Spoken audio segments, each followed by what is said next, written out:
So I'm extremely pleased, Ronni, to see you here in Zurich in our office. So Ronni Stoeferle is a first and mostly a very good friend of mine, an old friend, but he's also one of the key figures in the gold industry. He has written for now, what is it, Ronni? 15. 15 years, the In Gold We Trust report. He's created a company with partners, Incrementum, and funnily enough, we're going to talk about gold today. Hope so. This is a piece of gold, and you know, of course, gold has been money for 5,000 years, and the reason why it's lying here is that this is wood from bogs in Ireland, and this is 5,000-year-old oak. Okay. It's now rock hard. So there is a synergy between the 5,000-year-old wood and 5,000-year-old gold, and that synergy brought us together. I mean, we are two of the oldest really in this industry. I mean, you know, I started with gold around the turn of the century, so I'm really an old timer, both in age and in gold. You're a young man, but you've been into gold for now 15 years. Why did you start that 15 years ago? Well, actually, Egon, thanks for having me. It's a great pleasure seeing you here in Zurich. It's been quite complicated traveling here. Yes, from Austria. We're in a lockdown at the moment, again. But to answer your question, well, actually, I was always fascinated with financial markets. So I bought my first stocks when I was 13 years old.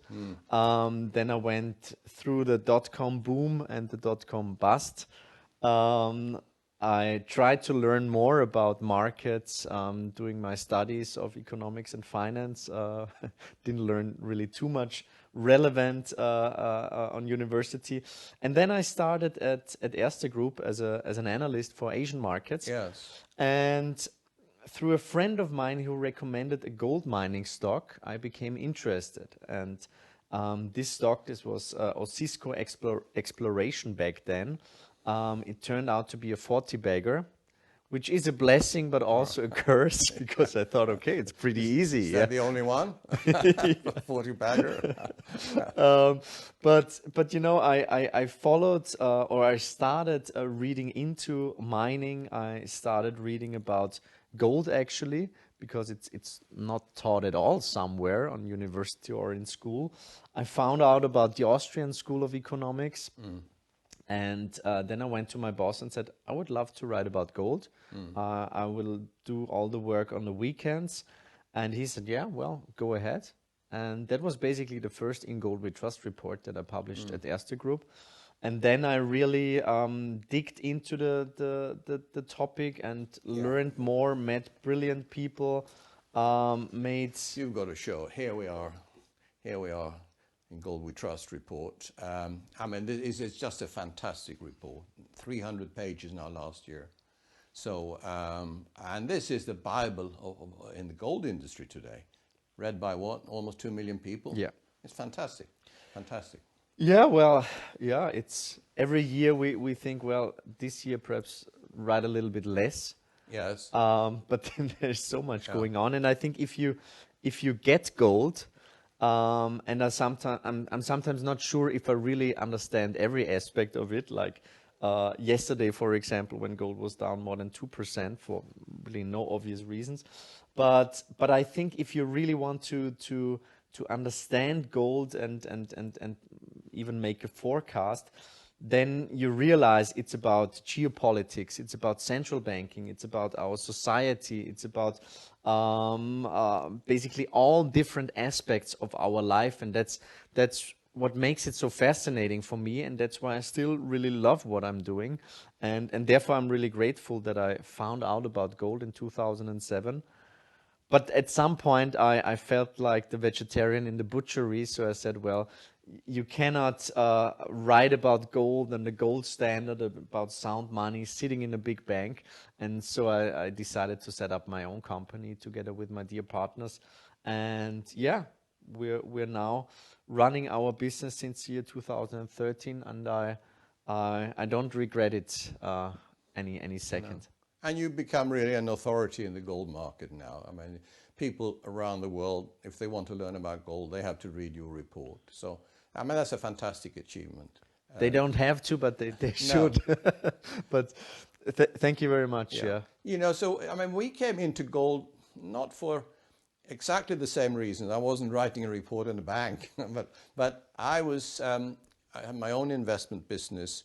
And I was around, well, in the late 90s, I was looking at the world and I was really worried about risk. You know, we had the Greenspan era, you know, the debt increased already then dramatically. He was manipulation of interest rates, of course, always supporting the country's problems rather than actually having their own independent policy, the Fed. I saw risk coming in every sector of the market, and especially, of course, debt. And at that time, we had also the bubble of the tech bubble, of course. So to me, gold was an obvious solution to risk, and therefore, for investors to preserve wealth and protect risk.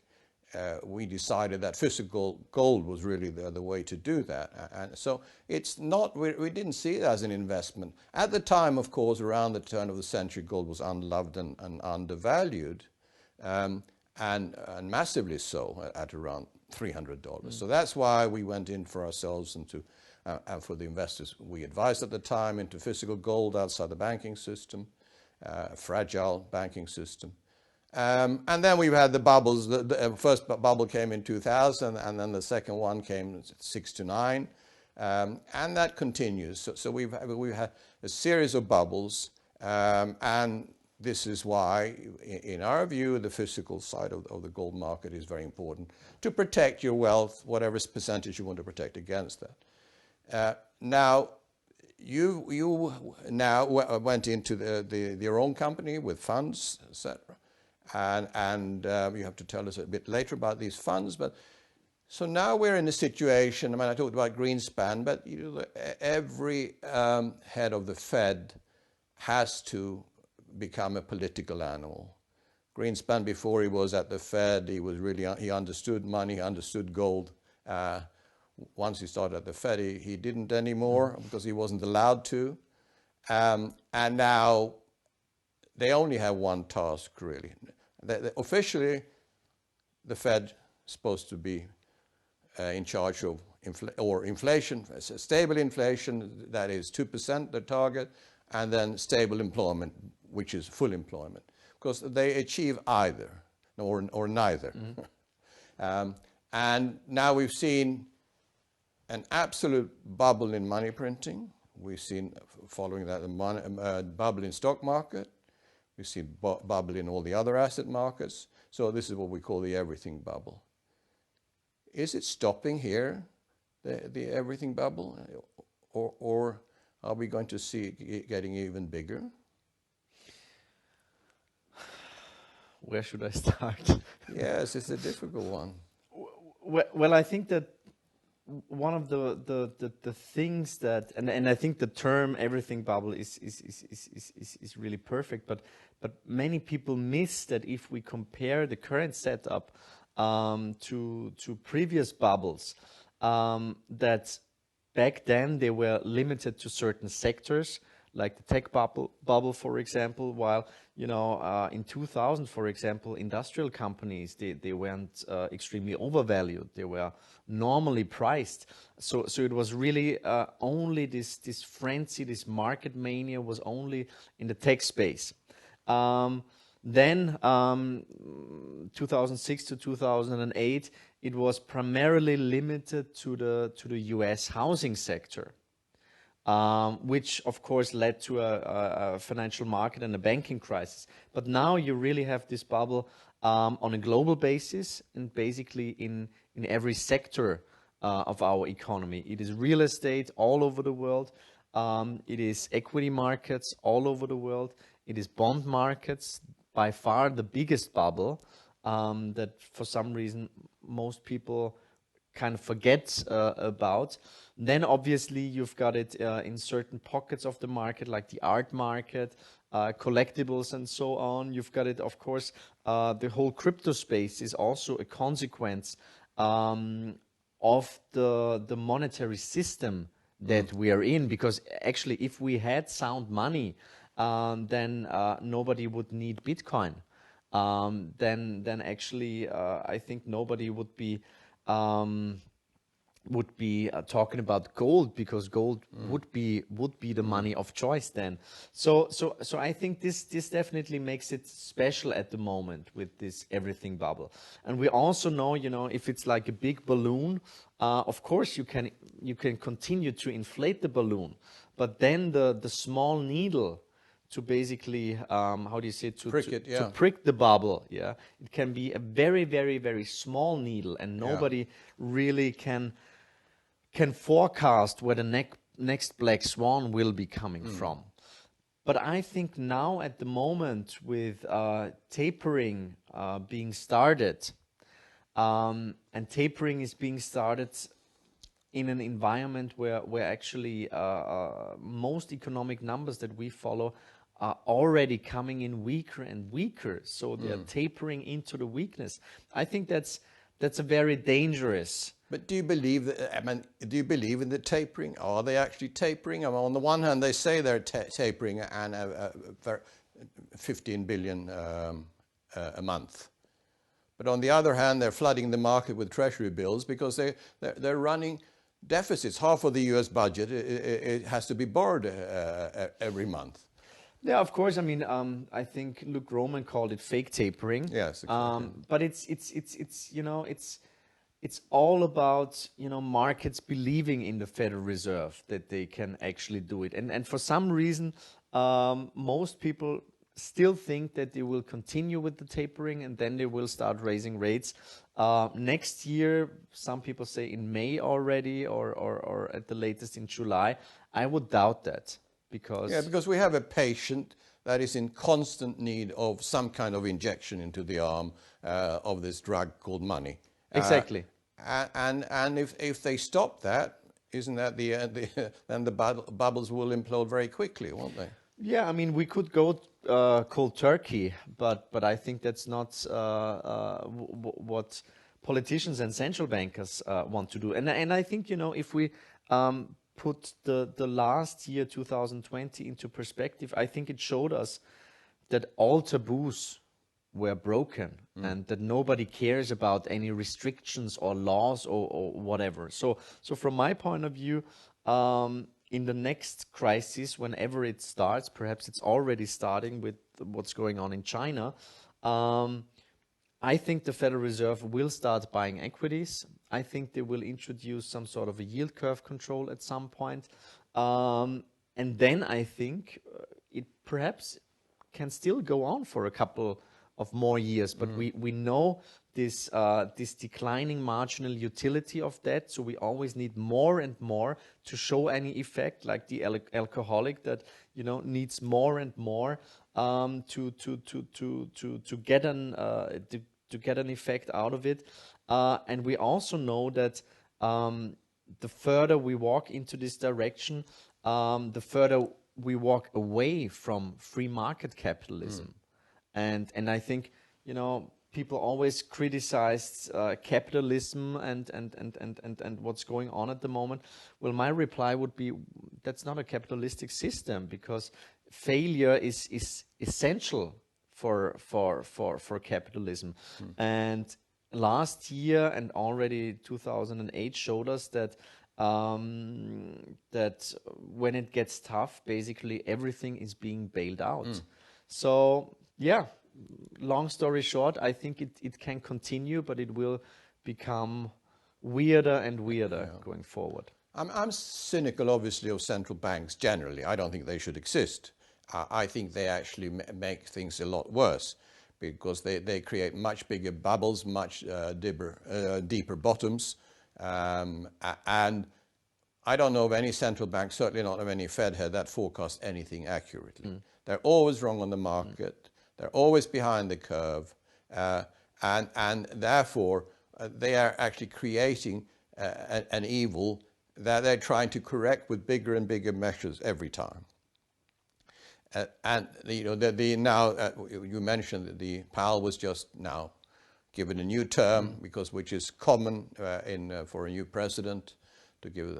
Although Trump didn't do that, but he didn't do anything that you expected of him. But Powell is not going to achieve anything different to anybody else, because you know they only know one thing, and that's to stimulate the market. And as you say now, if they don't, these markets are, nobody knows what's going to happen, but we know that the markets are in need of this constantly. But you are an Austrian economist, and you just mentioned that this is going to lead possibly all this printing to even bigger bubble. You know, you have the melt up. What does that mean, the melt up? Can you explain that? Well, I think that at the moment, I mean, we already saw huge amounts of misallocations of capital over the last couple of years, and we saw very, very aggressive monetary policies where I think, you know, that the main takeaway that we wrote a book about that. It's called the zero rate trap. I think that's really crucial to understand that the biggest and most important tool of every central banker, which is basically raising and lowering rates.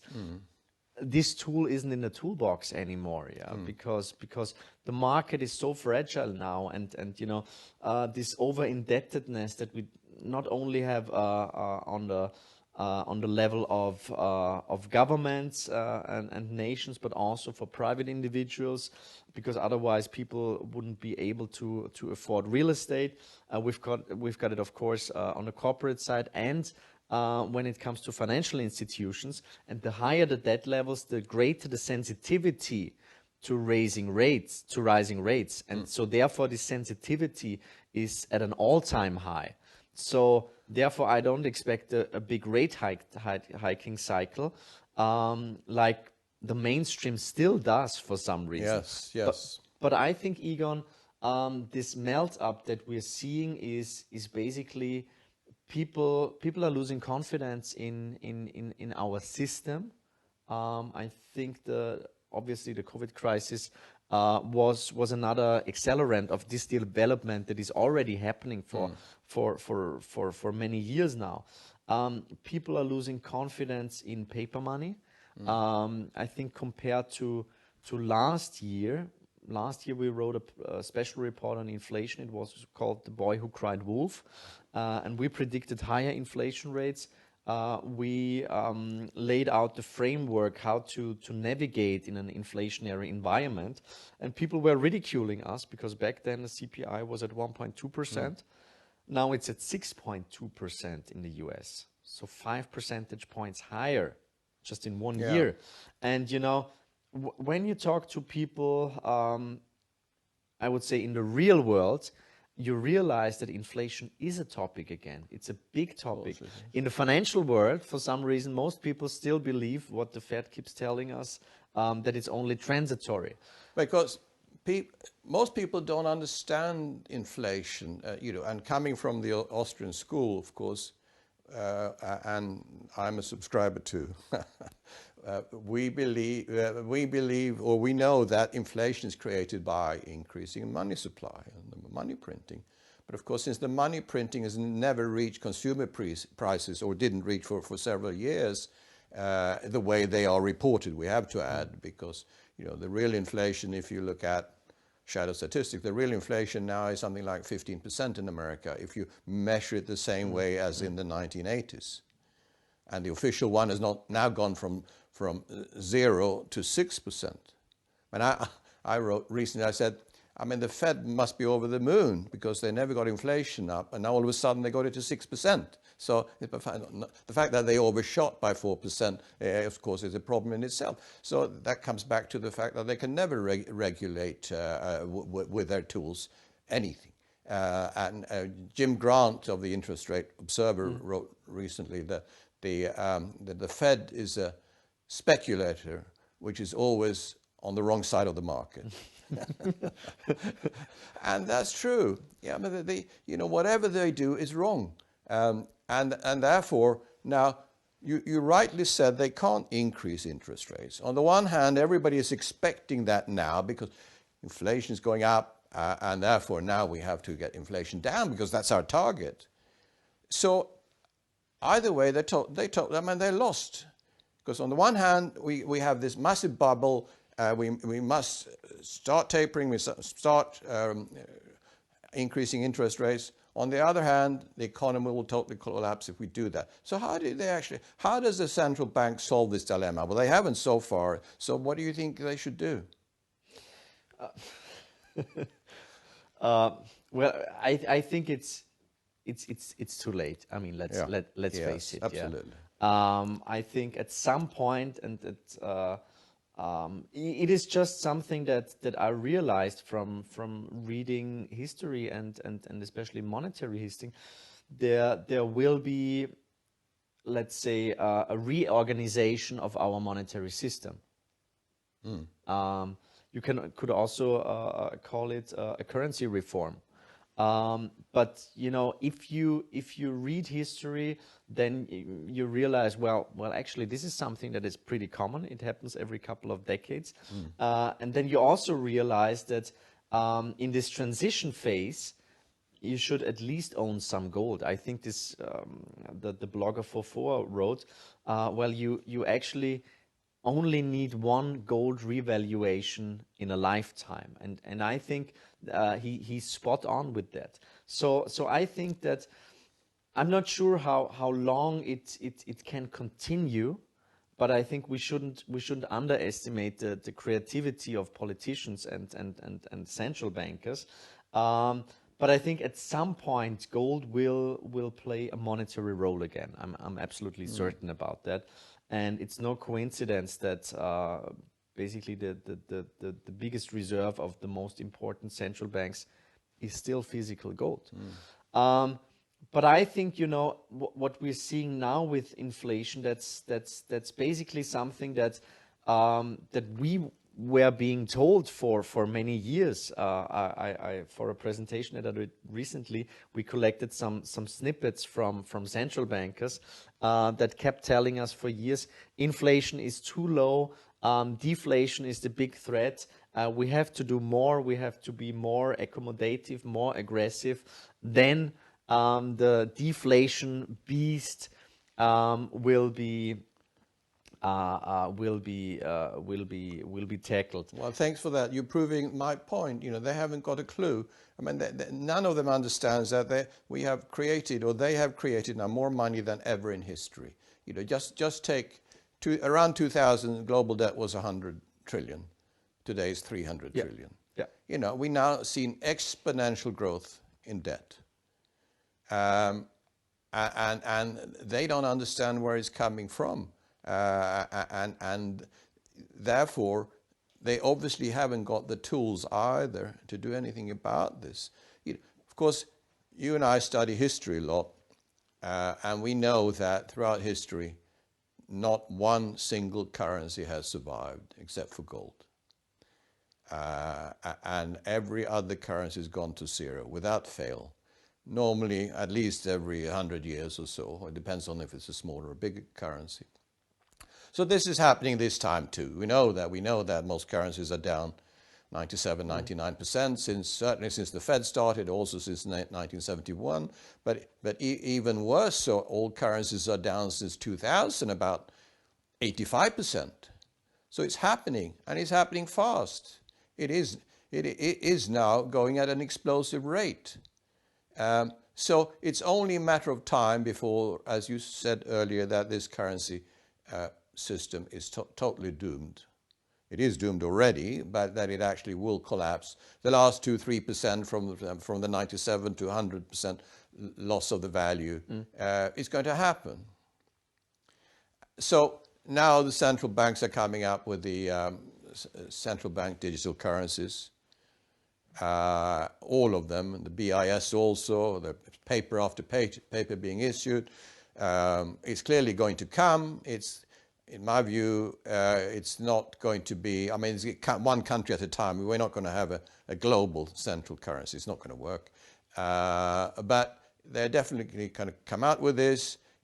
It takes longer than anybody thinks, in my view. It's going to take a few years. But what will be the effect of that then? I mean, the way I see it, of course, is just another fiat currency, which will be printed to death again. So will it even be a short-term solution to the problem, or just a deviation from the problem, and we'll come back to the same again very quickly?